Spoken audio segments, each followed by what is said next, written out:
Ici Anthony Dallaire et voici vos informations. On débute le bulletin avec deux incendies suspects qui ont été déclarés hier soir à La Sarre. Sophie, qu'est-ce qu'on sait des circonstances des événements? Les pompiers ont été appelés vers minuit 45 pour un incendie sur un véhicule tout-terrain près d'une résidence sur l'avenue du chemin de fer. Et le chef du service incendie de La Sarre, Luc Godreau, m'a dit qu'une équipe de 20 pompiers, ont procédé à l'extinction du brasier assez rapidement. Et quelques minutes plus tard, un résident est venu les aviser d'un deuxième incendie dans la toile d'un mégadôme, cette fois-ci à quelques mètres, en fait, du premier sur la même rue. Et encore une fois, l'incendie a été maîtrisé rapidement. Les dégâts sont minimes, vous le voyez sur les images. Il y a une seule personne qui a été légèrement blessée en tentant d'éteindre le feu sur le VTT, mais elle va bien, elle n'a pas été à l'hôpital. Et la Sûreté du Québec a lancé une enquête puisque les événements sont considérés comme suspects. Je vous laisse entendre le sergent Jean-Raphaël Drolet à ce sujet. Ce sont deux événements qui se sont produits à deux endroits différents, mais que l'on considère comme étant suspects. Donc, il y a une enquête actuellement du côté de la Sûreté du Québec, les enquêteurs qui font actuellement leur travail. Il y a eu aussi la présence d'un technicien en scène d'incendie dans les dernières heures pour analyser les scènes. Pour le moment, on ne peut pas faire de lien entre ces deux événements qui se sont produits la nuit dernière et les autres événements, incendies qui se sont produits dans les dernières semaines, les derniers mois ici à La Sarre. On vient d'entendre le sergent Drolet le mentionner, mais c'est difficile d'ignorer le fait que cet incendie survient après plusieurs brasiers importants à La Sarre dans les derniers mois. Bien oui, effectivement, Anthony, on se rappelle notamment du restaurant Léo Pizza, du cinéma, de plusieurs logements et commerces également qui ont été la proie des flammes il y a à peine 2 semaines. Il y avait aussi le restaurant Chez Birdie et d'autres bâtiments en mai dernier. Mais pour l'instant, rien porte à croire que ces deux incendies sont reliés aux événements de la nuit dernière. Donc la SQ appelle, on le rappelle, les citoyens à ne pas s'alarmer ou faire des amalgames ou des rumeurs. Évidemment, c'est tout de même un événement qui a secoué le voisinage. J'ai pu rencontrer quelques témoins de la scène de cette nuit. On les écoute. 4 roues qu'il a brûlé, c'est ma voisine de juste à côté. Puis moi, ma fille, elle dormait, elle s'avait réveillée en toussant. Fait que je l'avais emmenée dans ma chambre, mettons, en pensant que c'était juste une toux. Puis après ça, mon chum, 45 minutes plus tard, il a voulu aller la reporter dans son lit. Puis il a vu qu'il y avait les flammes quand même assez hautes, là. Puis après, on a entendu un gros boom, fait qu'on a juste ramassé nos choses pour on est sortis. C'est stressant. J'ai pas dormi de la nuit depuis ce temps-là, là. Et pour l'instant, les policiers n'ont arrêté aucun suspect, mais évidemment, on va continuer de suivre l'enquête avec beaucoup d'attention. Absolument. Merci, Sophie. Je vous en prie.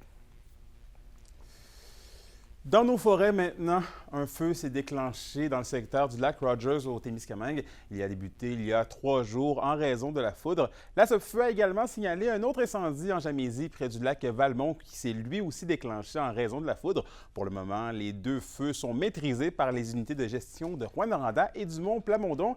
Et actuellement, le danger d'incendie est très élevé à Rouyn-Noranda, élevé au Témiscamingue et modéré à Val-d'Or et Sainte-Terre.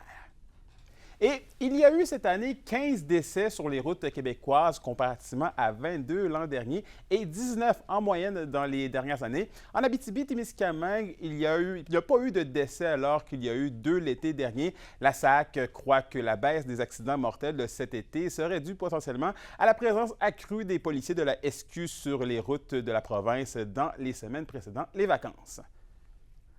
Avant les vacances de la construction, il y a eu un appel à la prudence, je dirais, généralisée, là, autant de notre part que du côté de CA Québec ou de la Sûreté du Québec. Donc, il y a eu de la sensibilisation. Il y a eu aussi une présence policière. Là, entre autres, la Sûreté du Québec avait annoncé être très présente sur les routes durant cette période-là. La présence policière va faire que ça va parfois inciter, et souvent inciter les conducteurs à un peu plus de prudence et à des comportements moins risqués. Dans le monde environnemental maintenant, une formation sur les bienfaits de la bande riveraine a eu lieu aujourd'hui à Rouyn-Noranda. L'Association riveraine du lac Opasatika a convié les propriétaires de maisons ou de chalets sur le bord de l'eau afin d'apprendre davantage sur l'importance de la bande riveraine pour un milieu naturel. C'est la famille de José Lambert qui accueillait l'activité d'aménagement de bande riveraine.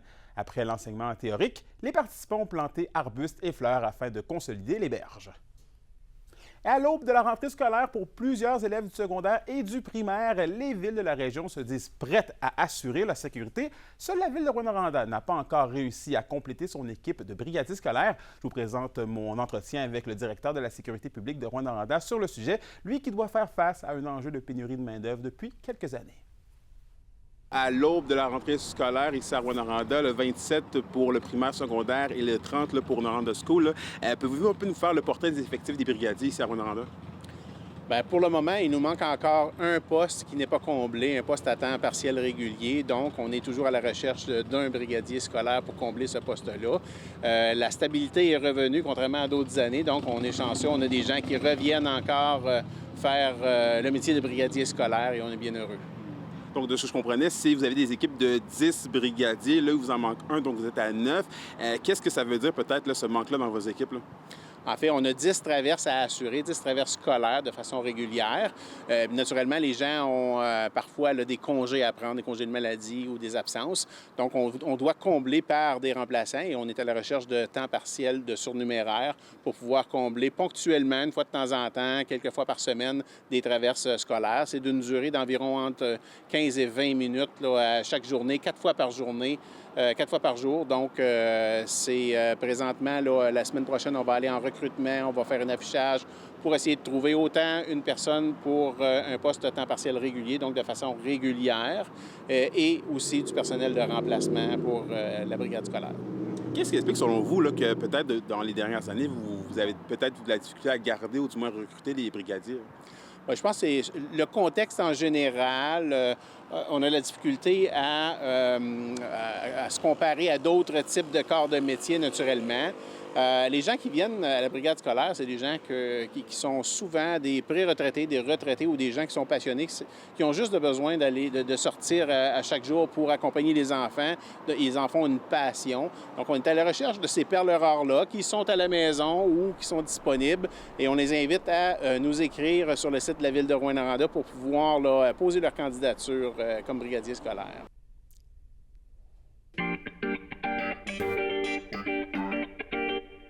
Au culturel, la troupe à cœur ouvert dévoile un bilan exceptionnel pour leur production d'été, dernier embarquement au paradis. Ce sont près de 3500 spectateurs qui ont assisté à l'une des 12 représentations lors des dernières semaines.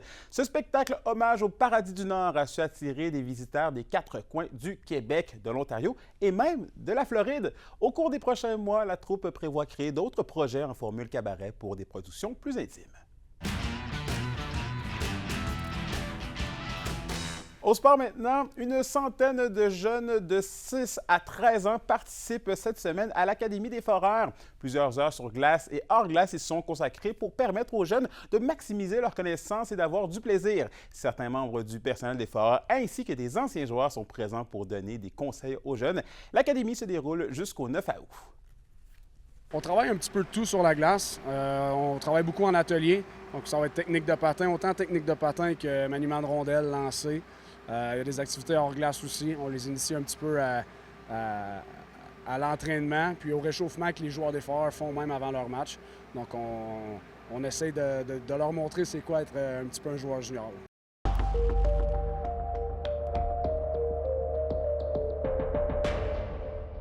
Météo de l'Abitibi-Témiscamingue maintenant pour ce soir et cette nuit. C'est partiellement nuageux pour tous les secteurs avec des minimums oscillant entre 8 et 9 degrés Celsius. Pour la journée de demain, c'est du soleil avec des maximums de 24 degrés. Et en aperçu pour la journée de jeudi, c'est une alternance de soleil et de nuages avec des maximums entre 23 et 24 degrés Celsius. Et voilà, c'était vos informations régionales. Nous, on se dit à demain pour la suite des choses. D'ici là, prenez soin de vous.